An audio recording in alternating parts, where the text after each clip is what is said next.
In the dark world of demons, where the moon casts an eerie glow, there exists an upper moon demon known for his skills of deception. So let's go ahead and talk about the hidden truths you might not know about the upper rank 4, Hantengu. Hantengu's appearance may deceive, for when he unleashes his blood demon art, he shrinks to the size of a mouse. But beware of his avatars that represent different emotions, each with a unique form that are far from what they seem. Despite his fragile appearance and traditional kimono in red and black, a concealed hatred hides within. Sekido, the monk-like figure with a red and black kimono, possesses the wisdom of a sage. Karaku, dressed in green hakama pants, carries an unusual fan, while Aizetsu in a black kimono gives out an aura of mystery in the color of blue. Urogi is a harpy with piercing yellow eyes soaring through the skies, with a deceptive appearance giving a false idea about his true power. And then there's Zohakuten, a childlike form, a blend of Sekido, Aizetsu, Karaku, and Orogi, showcasing the combination of their strengths. Hantengu is a master of deception, creates illusions that confuse even the bravest of demon slayers. And of course, being the fourth member of the Upper Moons, he stands as a powerful enemy, ready to test the determination of those who dare challenge the demons that dwell in the shadows. Once a human with a dark and twisted past, Hantengu was well known for committing unforgivable crimes. His wicked deeds ranged from stealing from innocent people to mercilessly taking their lives in towns and cities. But what made them even more alarming was his habit of blaming his hands for his crimes, suggesting a troubled and delusional state of mind.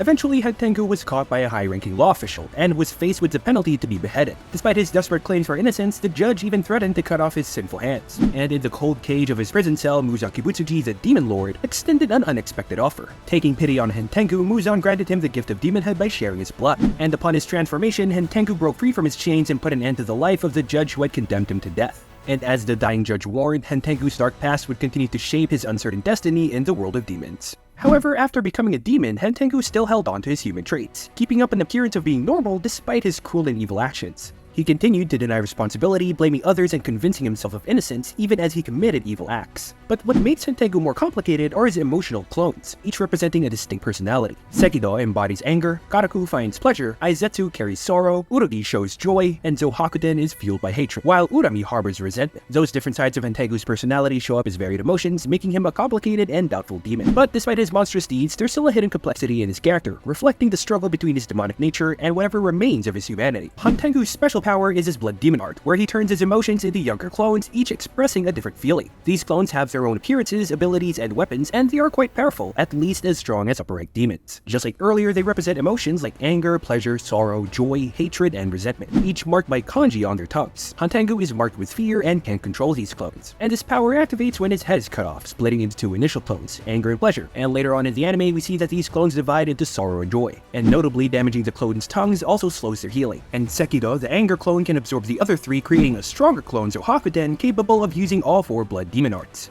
And speaking of, let's go ahead and explain the abilities for each emotion.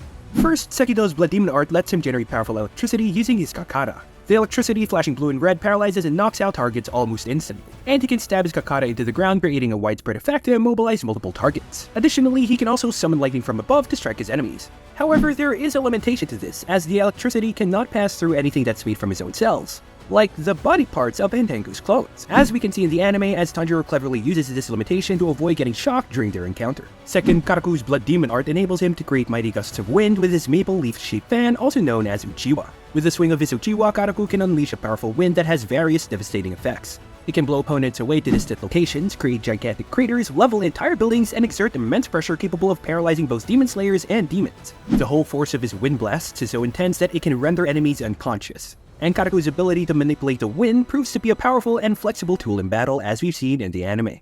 However, this ability isn't exclusive to Karaku. Anyone possessing his Uchiwa can also harness these powerful winds, as demonstrated with Nezuko when she tried to use Karaku's Uchiwa to blow him away. Third is Aizetsu, who can use his special move to shoot his spear attack really far. He can hit targets from a distance, making it tricky for them to dodge. This can also be enhanced, as shown when Genya tried to protect Tanjiro, he ended up with a lot of stab wounds all over his body.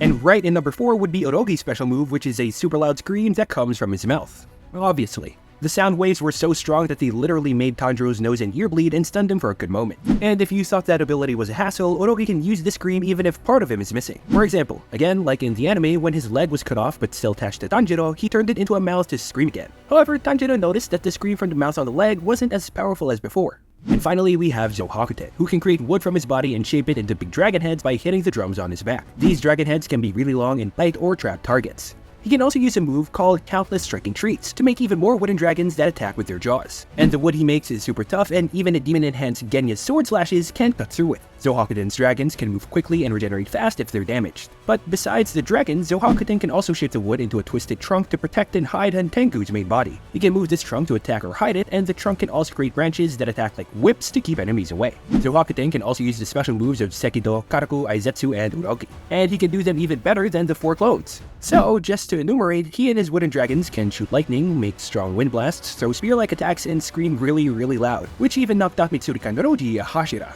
And finally, we have Urami, the clone representing resentment, who can use the other clone's blood demon arts, as we've seen when he used Urogi's strong sound waves to stun both Tanjiro and Genya. And now that we're done with Hantengu's blood demon arts, let's go ahead and see what happened during his battle in the Swordsmith village arc. Hantengu, the cunning demon on a mission, carefully crawls on the roof, avoiding detection. Tanjiro and Moichiro Tokito confront him, but Hantengu escapes a quick attack. But Nezuko surprises Hantengu with a kick, leading Moichiro to swiftly behead him. However, Hantengu multiplies into Sekido and Karaku. Moichiro is then blown away by Karaku's Uchiwa fan, while Tanjiro faces Sekido's electric surge. Genya shoots at Sekido, decapitating him, but failing to eliminate Karaku. Sekido and Karaku then transform into 4 demons, where a Tengu-like demon kidnaps Tanjiro and another impales Genya, and Karaku taunts Nezuko while Sekido urges Karaku to finish her off. Aizetsu then attempts to attack Genya but finds himself a bit stuck. Genya prays and the battle intensifies, and Tanjiro confronts the Tengu-like demon, showcasing his powers. Karaku holds Nezuko back, Aizetsu faces off with Genya, and Sekido deals with Genya's resilience. This scene becomes chaotic as Nezuko faces Karaku's brutal attack. Karaku orders Sekido to torture Nezuko further, tearing off one of her hands, and Nezuko fights back fiercely, almost beheading Karaku and using her blood demon abilities. She then rips off Karaku's hand holding the Uchiwa fan and a leg from her chest. Sekido then questions Karaku's actions. Nezuko waves the torn arm and fan, blowing Karaku away. Attempting the same on Sekido, she's defeated as he stabs her neck and electrocutes her. Meanwhile, Hantengu battles Tanjiro, landing a blow. Aizetsu confronts Genya, puzzled by his resilience. All the while, Genya introduces himself as the one who will kill Aizetsu. Absolutely cold. As Hantengu swoops in for another attack, Tanjiro stabs him through the mouth, crashing him into the building where Nezuko and Genya are fighting. Sekido, still electrocuting Nezuko, manifests a Kakara staff and attacks Tanjiro. Nezuko then intervenes, setting Sekido on fire. Karaku then appears, demolishing part of the building. Sekido and Urogi prepare to finish Tanjiro and Nezuko, who then recover quickly. However, an electricity blast from Sekido knocks them down again. Urogi attempts an attack, but Sekido blames Karaku for being a bit too slow. They level the building, and Tanjiro puts out a burning blade, unleashing Hinokami Kagura's Dragon Sun Halo Head Dance, severely injuring the Emotion demons. Genya injures Aizetsu and locates the 5th Hantengu. However, Sekido recovers first, firing electricity at Tanjiro, Nezuko, and Genya. The 5th entity is scared because the other demons are there, and Tanjiro directs Genya and Nezuko and himself towards the 5th Hantengu. Karaku attacks and Sekido prepares for another assault, only to have his Kakara hand severed by Tanjiro. And through this, Sekido notices Tanjiro's improving abilities, realizing that the youth experiences explosive growth in critical situations. Urogi's wing is severely damaged, and Aizetsu is grabbed and set on fire by Nezuko, and Sekido anxiously checks on Karaku.